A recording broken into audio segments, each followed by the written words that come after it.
Hi, everybody. My name is Mike Stringer. Today, I'm doing a talk on Raindance, raining Recon from the Microsoft Cloud.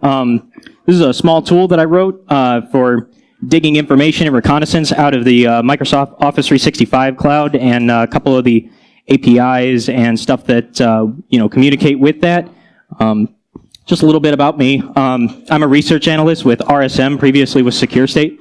I do penetration testing, a lot of research into malware, just a lot of cool stuff that I get to do every day. Before doing red team stuff, though, a lot of my background was in blue teaming and administration stuff, and part of that was I got to work with Office 365 and PowerShell, which I still to this day do not have a very good working relationship with, but for the purpose of this, I found it extremely useful. Also have a background in computer forensics, and even though this entire talk is pretty much going to be all in PowerShell, my favorite language is Python, and I do some open source contributions out there with RSM and a couple of other projects out there. Also wrote a book for beginner hackers, that anybody that wants to get into ethical hacking that doesn't really know where to start. It's out there on Amazon and other places, so if you're interested, let me know. So cool things that I get to share about this is Office 365 has some pretty unique features built into it for communicating with the cloud through PowerShell, the .NET framework, and other things like that. So like I was saying, I was a administrator many years ago before this, and originally my whole intents and purposes of working with PowerShell was just to make things work. But having shifted my focus from a blue team perspective to attack and penetration testing, I sort of saw this in a whole new light of how usable this was for attack purposes. So there's a ton of useful things that you can do as an attacker with Office 365 that most attackers aren't familiar with because Office 365 is extremely expensive. Not many people can afford to get a license for it. And they don't have many working development environments to work with this. So a lot of what you're going to see is going to be obfuscated stuff that I did on the fly while working with this tool. And so I can't show you any of the actual details, but I can describe a lot of the information that we're able to pull out of Office 365 using PowerShell and built-in tools.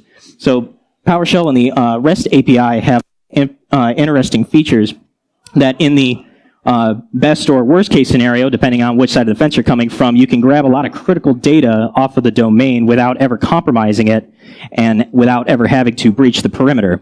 Additionally, so for the forensics guys that are in the crowd, there's also a lot of things that you can pull out to detect when an attack is happening because there's not a lot of logging built into Office 365.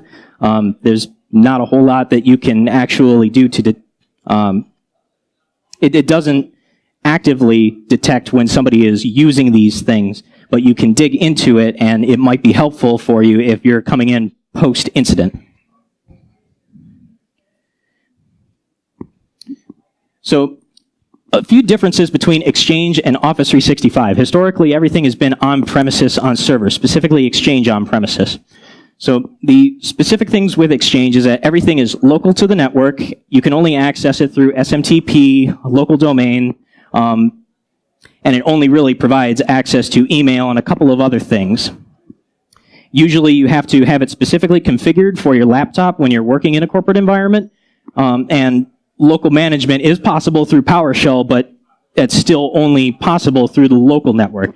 None of that is true with Office 365.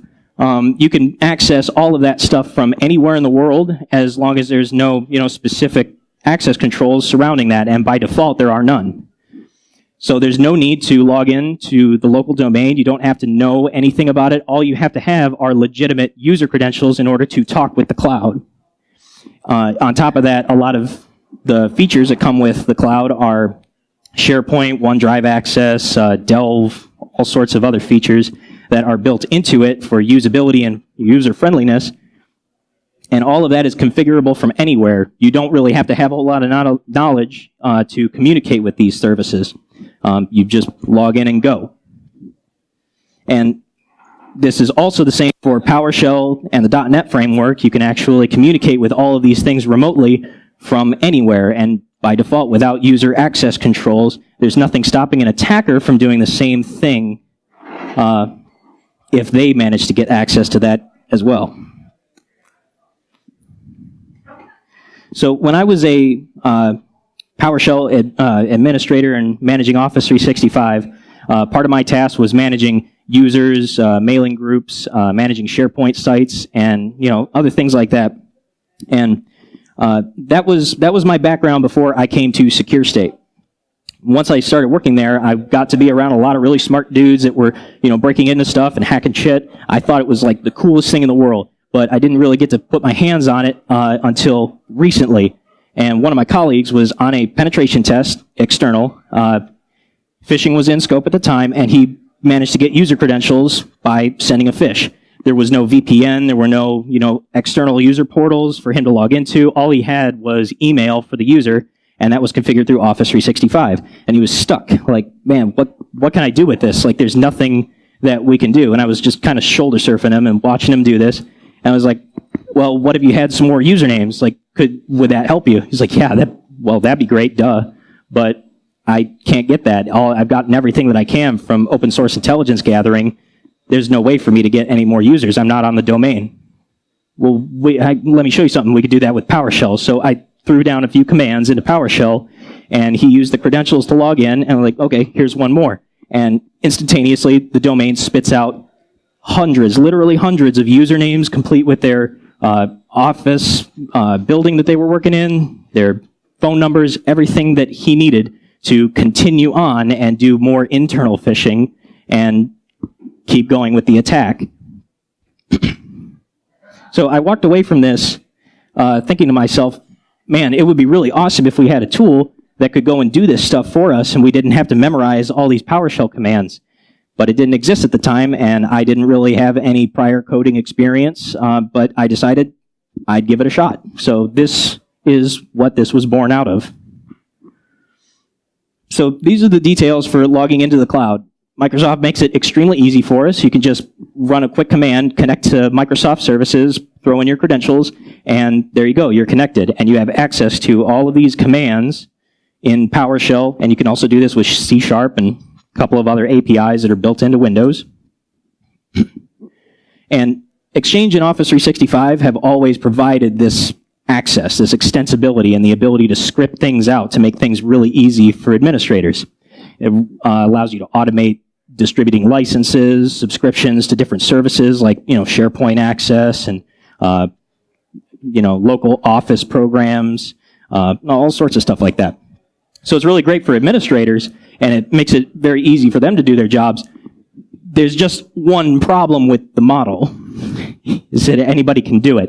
Anyone can access these same features. All they have to have are credentials. And it's not to say that just an ordinary user is able to take away somebody's rights to file shares or change their password on the fly because they want to. It's not quite like that, but you can access all of the information that is built onto the domain that's been shared with the cloud tenant.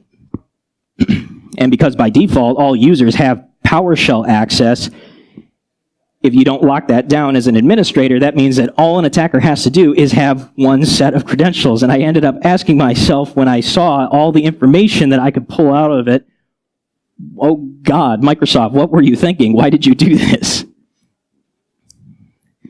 So if you have a situation as an attacker where you're able to get legitimate credentials to a user's email, and you find out that that's built into Exchange Online and Office 365, and you don't really have anywhere else to go, or you just want to know more about the internal domain, you can go further. So the first thing that you can ask Microsoft is, hey, Microsoft, can you tell me more about this company that I'm targeting? He says, sure, here you go. Sign into Office 365, and I run a little command called get MSOL domain. And it spits out a list of the domains that are attached to the tenant. And by default, there's the mydomain.onmicrosoft.com. And you can also attach any other domain like mycompany.com or mycompanyalternate.com. So all of these are legitimate domains that you now know, if you didn't before, that are attached to this organization that you're targeting. There's another useful feature in this, is that you can see that this domain in particular is federated. What's interesting about federated domains is that federation usually comes with shared access controls. And that means that you also have shared credentials. So if this is any indication, it's that you now have not only the user's email, but also their local domain control credentials. If you were able to get onto the network, you could use these credentials to get onto the domain. So this is useful information to know. You can also use get MSOL subscription, and you can see a list of all of the subscribed services or programs that are built into Office 365 that user has permissions to use. So this can include SharePoint access, Office programs like the local, Word, Excel, PowerPoint, so on. Delve, Azure Active Directory access, and even more than that. So now I have a new list of domains to go and do some more research on if I didn't have those before, and I also know what the users are running on their local machine and also what they have access to in the cloud. That's really cool to know. Wondering what else I could find out. Hey, Microsoft, could you tell us about this company's information? Sure, here you go. If I run get MSOL company information, it'll tell me the displayed name that they have configured, their street address, city, state, postal code, telephone number. There's also technical notification emails, which I thought was really interesting. That's a configured email address for somebody who's supposedly a technical expert that you can contact that company for anything that you might have an issue with. I'm willing to bet that that's probably a domain admin. I don't know that for sure, but that's a reasonable assumption. You also can see what users by default are permitted to use through the user permission to X something. And if it's set to true, then you know that users have access to do this. So here, users have access to create groups, which are mailing groups. They have access to create line of business apps, which, that's interesting. I wonder if I could create a malicious app and just throw it up in the cloud. If I have the permission to do that, if I can distribute that to people, that might be a useful attack. You can also read other users, which is also really important for this particular vector of gathering information. Oh, and you can also see one more thing that I will call out here is the last time that DirSync happened. So directory synchronization, or DirSync for short, is a feature in hybridized environments where you have a on-premises Exchange server or similar, and you have a cloud environment. And you want all that shared access to exist between the users on the domain and up in the cloud. DirSync allows that to happen seamlessly and automatically, which also comes with shared credentials. So if you have credentials for somebody in the cloud, in this case, it is not enabled on this domain that I tested here, but if it was true, then I would know any cloud credentials that I have are just as good as domain credentials. They are one and the same. So I want to ask Microsoft another question. Can I have your entire domain user list? No problem, homie, I got you. If I run get MSOL user, and I truncated it here on purpose because this command takes a really long time to run if there's thousands of users. In this case, it was like in the tens of thousands. So I tried to let it run for about an hour and got nowhere. But you can pull out the entire domain user list, and just what you see here, the user principal name, that's what they log in with. But it's not the only information it comes with. All of this here still truncated. There's a lot more information that goes along with this, but just off the top of my head, you can see the last time the password was changed, which is blank, and I'll explain that later. There's the licenses that user has. There's their Microsoft Live ID, which is their personal email if they have that configured. Whether the password is set to never expire, and just all sorts of other information.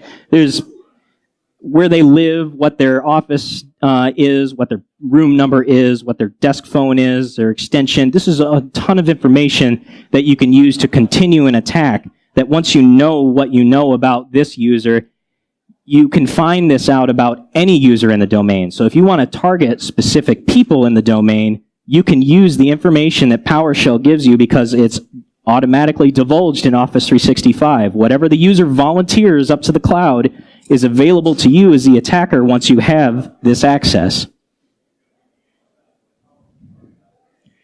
So Microsoft, how about all the targets mailing groups? Can I have that? Absolutely. If I get MSOL group, it will pull out the list of mail and security distribution groups that exist within the cloud, and that tells me it's usually broken down into departments, right? You have your IT department, you have your security desk, you have your accountants, you have, administrative assistants, executives. Companies are very polite about breaking that down for you, so if you know what their distribution lists are, you can say, okay, I just want to go straight for the CEO. If I just send out a fish to the executives, that'll be fine. And if it divulges that, okay, I'm going to use it. You can specifically break down who is within a group by using get MSOL group member, and that's referencing the object ID for that group, which this command will drop out a list of them. It was way too long to put on the slide, but trust me, it's there. And once you reference that, it'll spit out the list of all the users that are attached to that mailing group. So how about all of the security roles? I want to know not only what user groups there are for mail distribution, I also want to know what permissions users have within the cloud. Yep, Microsoft will give me that too. MSOL role specifically lists out all the roles that are configured within Office 365. By default, these are pretty much the only ones that you're going to see here, except, wait a second, this one in particular, company administrator, catches my attention because it says a company administrator role has full access. That sounds pretty good. I want that. Full access sounds pretty good.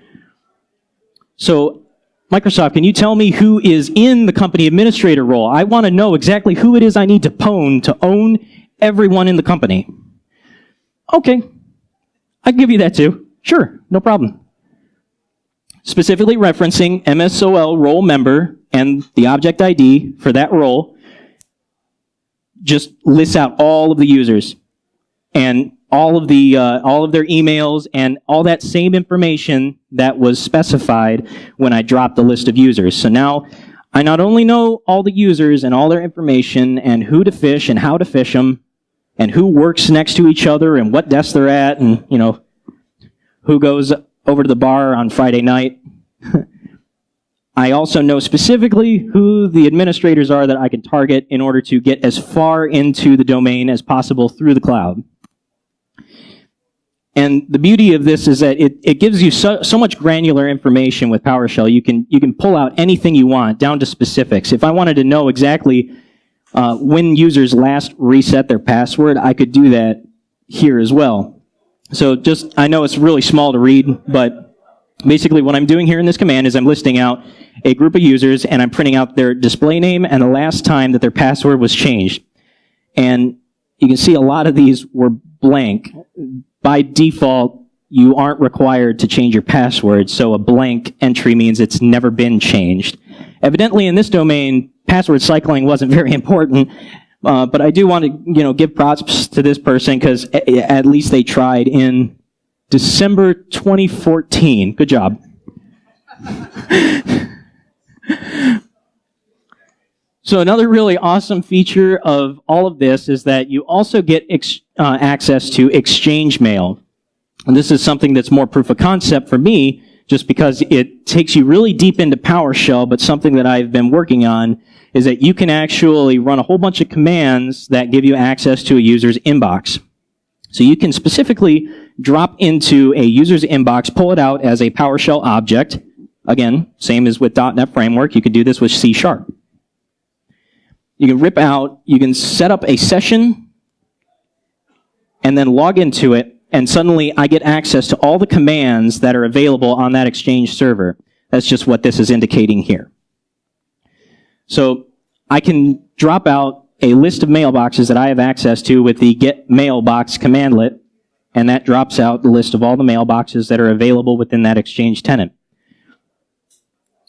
So there is a ton of useful features in this because I can either jump into a specific user's mailbox, or if I had enough time, I could just go into every single mailbox and then search mailbox for a query in the body for password.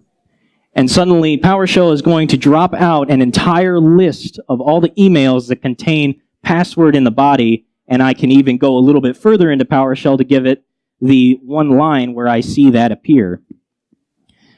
So now Microsoft is basically telling me if I have administrative access, so say I get that global administrator, the company admin, he has the permission to impersonate everybody's inbox, and he can just go into it and dive in whenever he pleases. He can grep out all of the information that people have saved in their inbox. I can go searching for passwords or credentials or whatever search query I decide to throw it, and it will throw that back at me without complaint.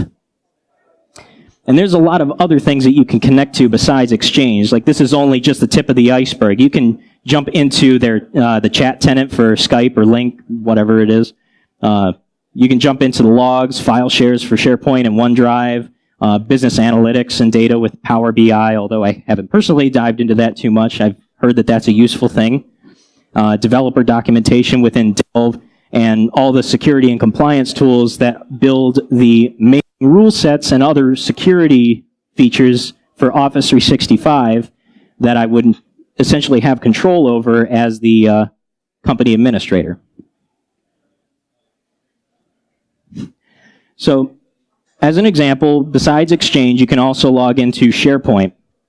If I wanted to see what was available to me in a target SharePoint, I could use the Connect to SPO services, give it the URL, and pops up a login box. You drop in your credentials, and whatever access you have is what you can get access to.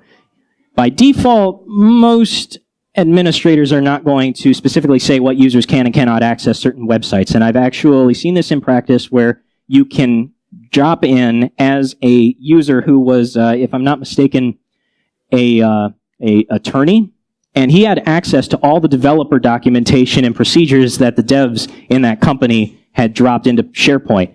And that also gave me access to all their credentials that they had left behind, just like, hey, if you want to log into this box with SSH, these are the creds. Why a lawyer should have access to that, I have no idea. But by default, Microsoft and SharePoint does not discriminate. You can have access to whatever you want if your admin doesn't say no.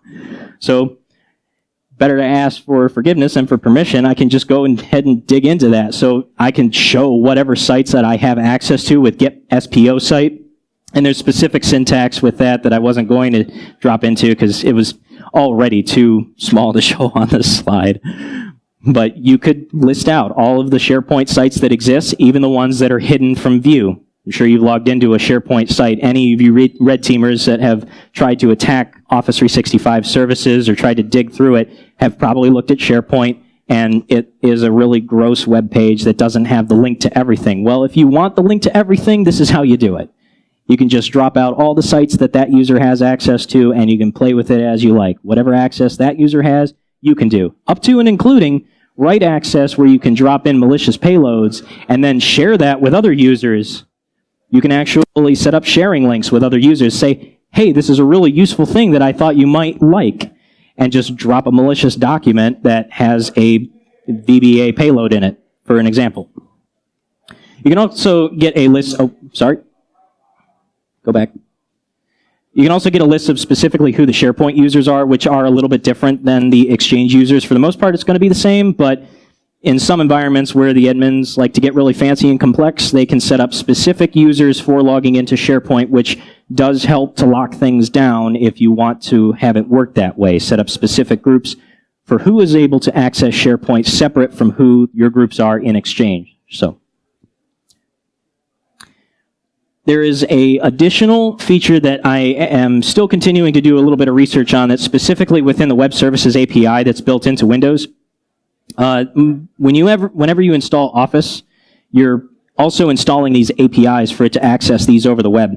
So, although unconfirmed, there are strong rumors and hints that are pointing to significant vulnerabilities within the Web API services that allow you to bypass certain authentication requirements because it is a legacy API and it's not being kept up with the same amount of scrutiny that all of the current accesses with PowerShell are being built with. So just some of the advantages of using PowerShell for this purpose on a pen test is that when you're doing OSINT gathering, you're not guaranteed that what you're pulling is going to be accurate. Yes, you can use tools like FOCA and the Harvester to pull out emails, but you're not guaranteed to get everything. If you're fancy and have ways to pull out information out of social media, that's good too, but you're still not guaranteed that the information, specifically the usernames that you're pulling out of that, is going to be 100% accurate. This is, because this is pulling it straight out of the domain, and if it is federated, again, those credentials and usernames are just as good on the domain as they are in the cloud.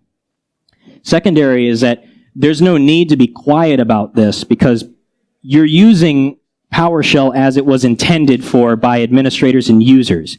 By default, everybody has access to this, and there's really not a whole lot of logging that exists by default to tell somebody, hey, someone just logged into Office 365 with PowerShell, dump the entire domain user list and start looking for the admins. It doesn't tell you that. I would think that that would be something that the admin would want to know, but as it stands right now, there's no way to know.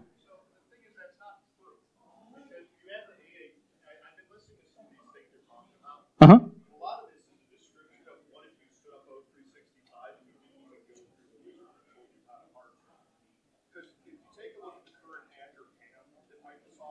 Okay. Really?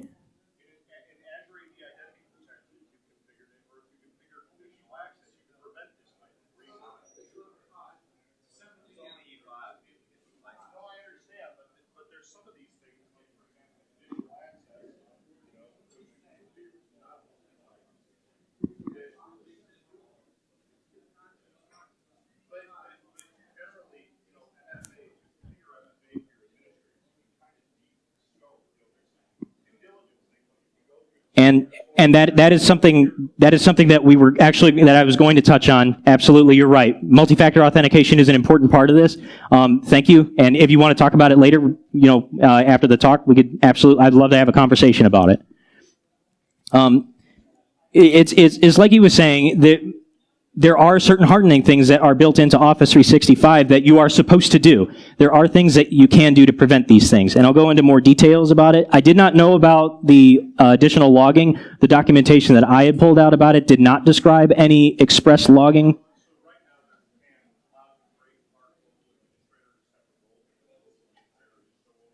Okay. Yeah.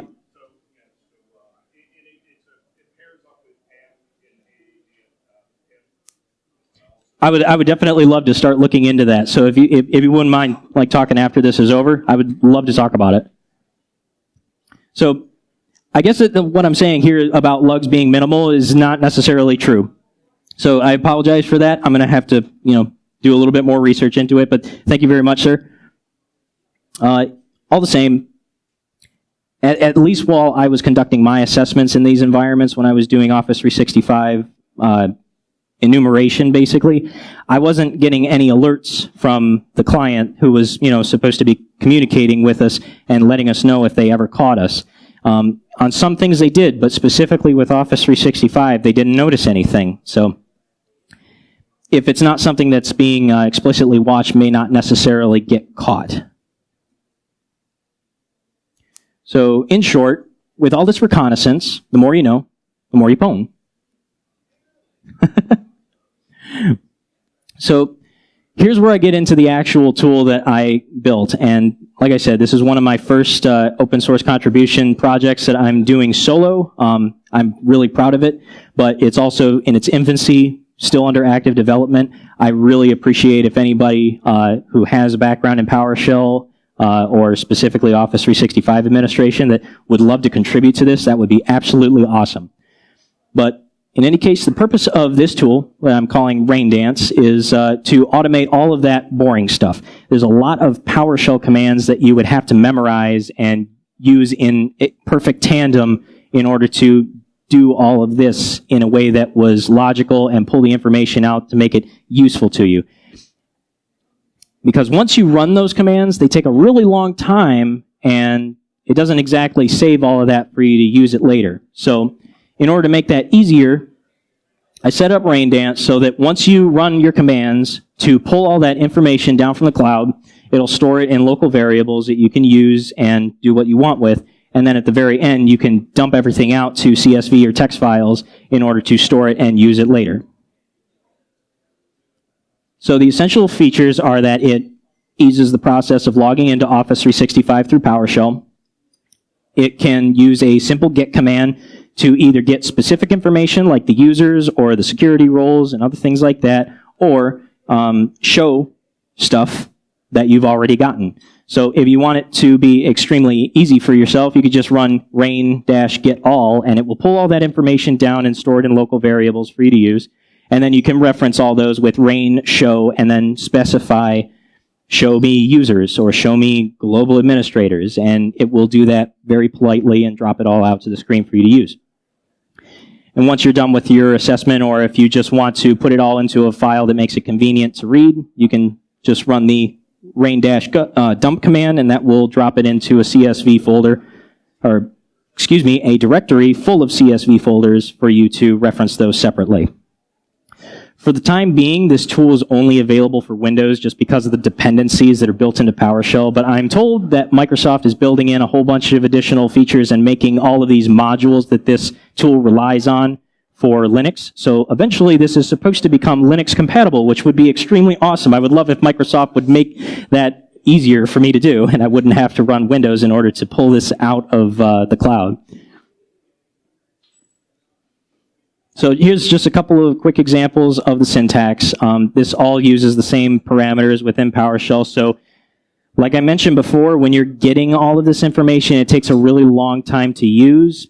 It does appear as though the script hangs sometimes. It's not. It's just taking a long time to pull that information down because it's really dense and you're limited by your network connection. But at the very least, it's easy that it pulls all this information down, and once it's done collecting everything, it'll let you know, and you can drop it out instantaneously. It only takes a couple of seconds at most.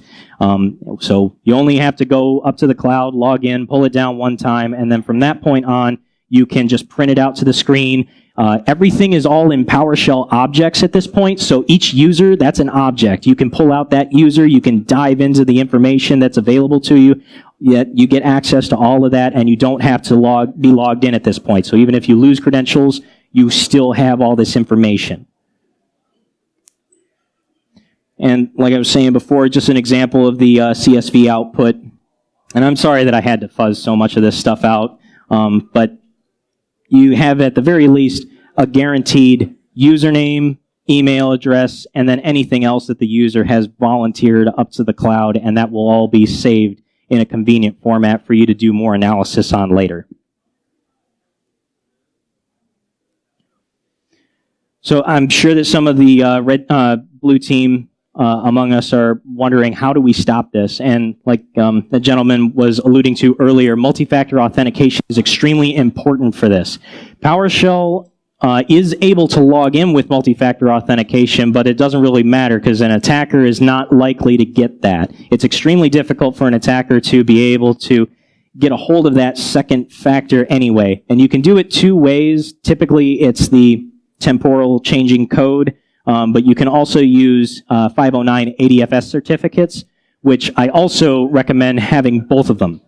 Reason are because, like I was alluding to earlier, there are rumors the legacy APIs that are built into Office 365 and Microsoft Exchange, specifically the web services and Exchange API, might allow attackers to bypass two-factor authentication in specific circumstances where federated SSO is not properly configured. This is not something that I have completely confirmed yet. It's something that has to be dug into, but if it does exist, you can be absolutely sure that I'm going to incorporate it into this tool because that would be really cool.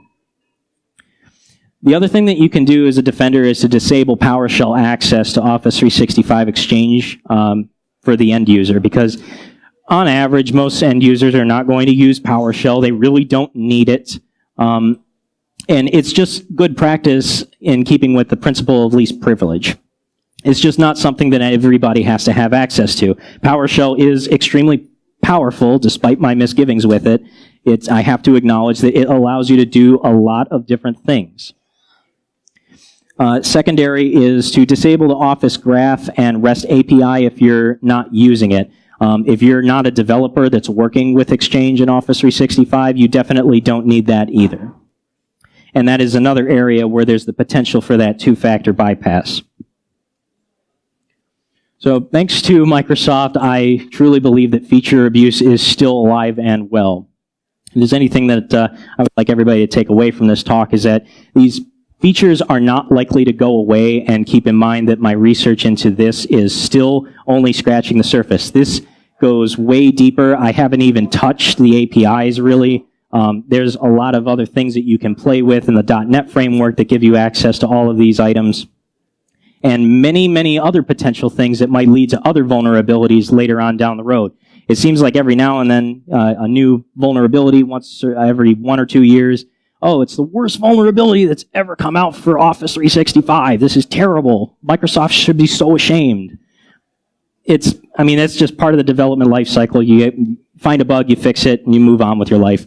But there's probably other things wrong with this model that are there in the code. We just have to go in there and find it. So for the penetration testers and red teamers in this room, I advise you not to ignore the cloud as a potential in. It has a lot of information available to you, and because you can log into it from anywhere, it's not locked down by whitelisting, for example, by default. So there's a good chance that you may be able to use that as your road in. And for administrators, don't ignore the cloud, because that is exactly what an attacker should be looking at. It's available anywhere. They can log into it from anywhere. It's something that should be locked down by whitelisting, 509 certificates, two-factor authentication for sure. I believe that that's absolutely a must these days, because user credentials have been, by and large, not reliable or strong. So if you would like to jump into this and get interested in this tool that I've created, it's available up on my GitHub, true-demon/Raindance. Feel free to throw me any issues or pull requests. I thoroughly enjoy getting feedback and grilled on my code. So if you have anything that you would like to add to it, or if there's anything that you have a problem with, any bugs you run into, and I promise there will probably be bugs, please let me know. I'm going to continue working on this long into the future. And if you'd like to get in touch with me directly, you can contact me on my GitHub or at my email address down here. Does anybody have any questions?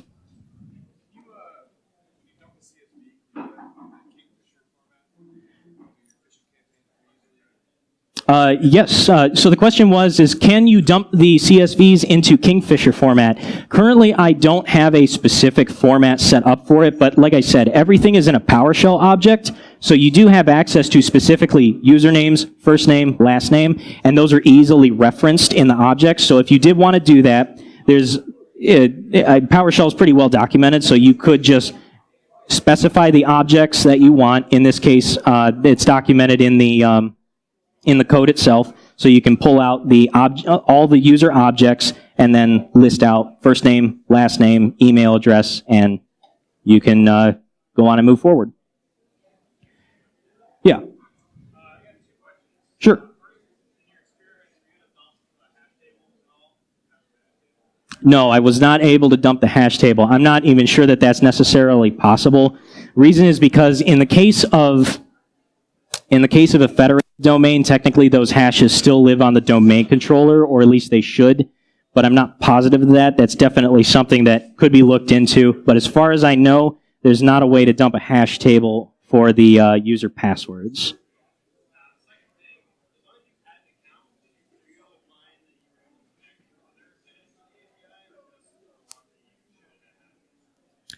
So that is mostly just it is just the ones that you have access to. So the question is when you access through PowerShell as a specific user, do you have access to other other tenants as that user. It does depend on access controls. Generally, there aren't any by default, but there's only what you're licensed for is what you're allowed to access. So if the user only has access to Exchange and their Office 365, Word, Excel, so on, you're not allowed to touch Delve, or you're not allowed to touch SharePoint sites. Those are still separated by one, the user's permissions to those sites and objects, and two, whether they're licensed for them. Yeah.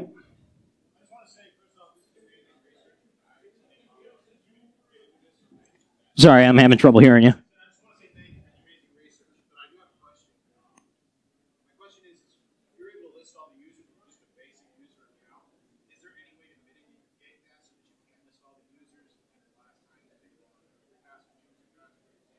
The easiest thing to do, okay, so the question was, as a regular user, I was able to dump out all of the usernames from the domain. And is there any way to mitigate that so that users specifically are not allowed to do that? I'm not sure if you can specifically restrict users from certain PowerShell commands, but you can at the very least stop users from accessing PowerShell altogether. You can stop that access within Office 365.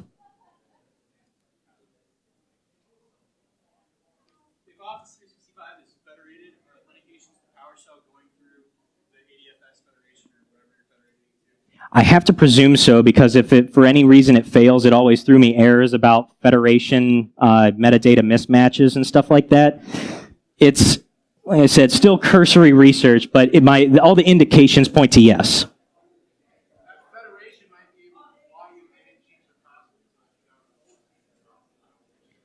I'm sorry, could you say that again?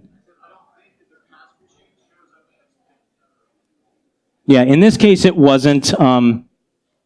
He was saying that he didn't think that passwords were changed if they were federated. In this case, a lot of the users that you were seeing here weren't even on the local domain. I know that because I know what this domain was, and I'm sorry I can't tell you more about it.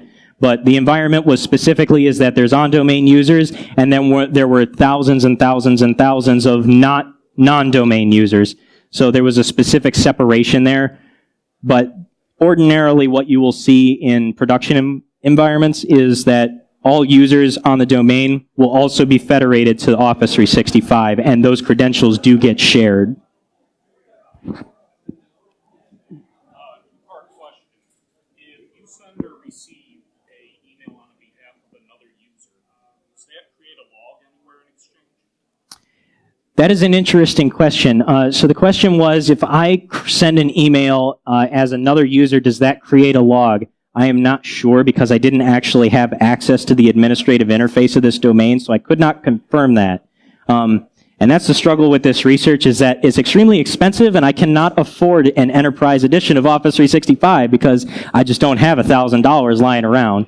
That would be really awesome if somebody wanted to give me that, but I doubt that's going to happen.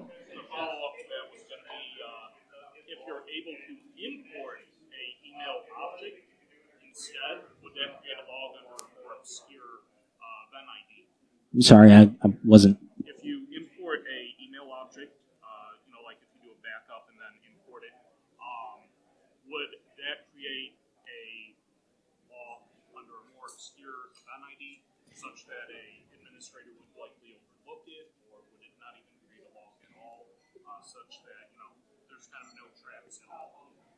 Okay, so the question is if. Essentially, what you're saying is, if I were to play with the way that the email was generated, or if I were to use obscure commands, would that generate less obvious logs so that the administrator wouldn't be able to pick up on that? Is that essentially what you're saying? Essentially, yeah. Like if you're just importing an email object. Importing an email object. Okay. Yeah, I'm not entirely sure. I wasn't able to see any of the logs that I was generating as I was doing this specifically. A lot of my experience about the logs being generated is based on my experience as an Office 365 administrator previously, where I compared me referencing all the users, and I didn't see that happening in the logs. Granted, that information is a year old now and may no longer be relevant.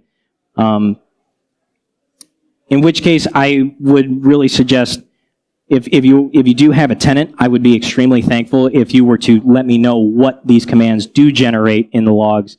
That would go really far into pointing me in the direction of where I can go and what other commands we can run in order to avoid generating those logs. You said you were running this against an organization and looking for notifications. Were they running one of the CASBs that are designed to watch for these API commands? I don't know that.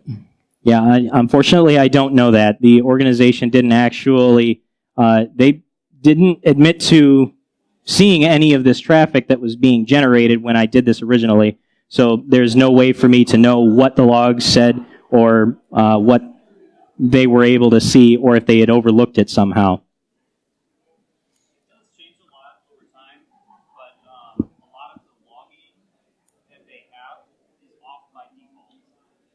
Okay. They have all these things you can turn on, but it might not even be by default. A lot of things that an administrator would need to do, to turn these logs on, turn them on, potentially for Okay. the user, have it sent somewhere so that they see it. Okay, thank you. So he just mentioned that a lot of logs in Office 365 are turned off by default, which that's really interesting. It is reasonable assumption to make that there are a lot of logs available in Office 365. Microsoft's been building a lot of this for a long time. So all of this stuff is probably generating logs somewhere. It's just been my experience after using these techniques is that nobody notices. So I did want to, make that caveat is that you might be generating an absolute ton of traffic for all I know. It's just that I haven't seen anybody notice it or catch me or call me out on it. Yeah, go ahead.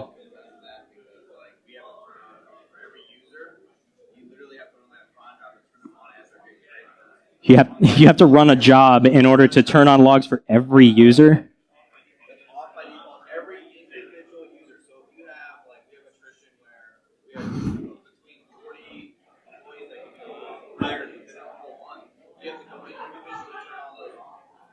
That's insane. Okay, so for anybody that didn't hear that, apparently in order to turn on logs specifically, you have to turn on what logs are printed out for each and every user. So you would have to go into Office 365 and go to user 1, turn on the logs, go to user 2, turn them on, which that's baffling to me, but thank you.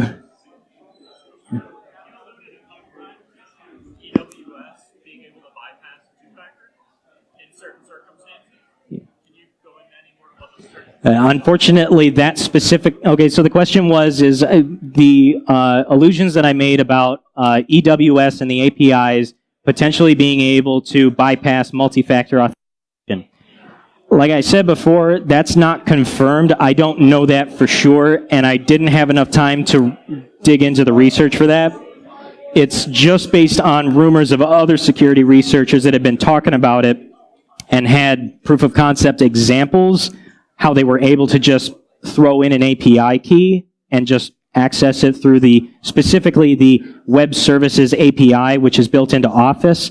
But I didn't actually see it happen in practice or production, so I don't know that that still works or if it ever worked. There's a lot of people talking about it, but I have not seen that myself.